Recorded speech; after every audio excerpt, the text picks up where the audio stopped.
Како во воена состојба, вака рано утринава изгледаше локалниот пат што води кон штипското село Драгоево. Војници со десетина армиски возила чекаа насоки за да тргнат и им се спротистават на пламените јазици во тешко пристапниот терен на планината Серта. Стихијата не запира, огнот се гаси од земја и од воздух. Пожарот кој избувна во средата се подели на 3, а дел од огнот се движи и кон Криволак. Најалармантно е во Неготинскиот регион кај селото Калањево. Стотина припадници на армијата се на терен, откако сношти владата прогласи кризна состојба во рок од 30 дена, а преседателката Силјановска Давкова даде наредба во борбата во огнената стихија се вклучи и војската.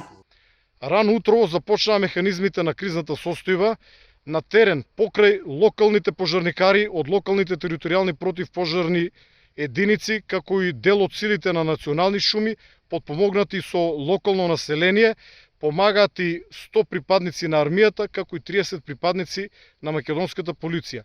Воедно, рано наутро полета еден полициски хеликоптер, кој што активно учествува во гаснењето на пожарот на планината Серта, кој што воглавно се простира на 3 крака, а нешто подоцна му се приклучија и 2 армиски хеликоптери со големи ведра од околу 2 тона. Под контрола се држи ситуацијата во општина Конче, а за сега нема опасност за штипските села Селци и Драгоево. Таму гори ниско стеблеста и дабова шума. Според правичните информации, пеплосани се над 80 хектари, а огнената линија сношти достигнала пресек од 2,5 до 3,5 километри. За пожарот према Селци, према Драгоево, малку е стишен сега за сега.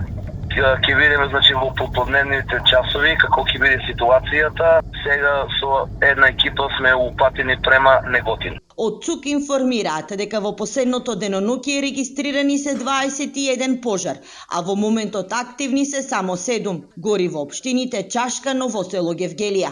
Од утринава повторно е пуштен регионалниот пат Штип-Неготино, кој сношти поради пламените јазици беше затворен за сообраќај.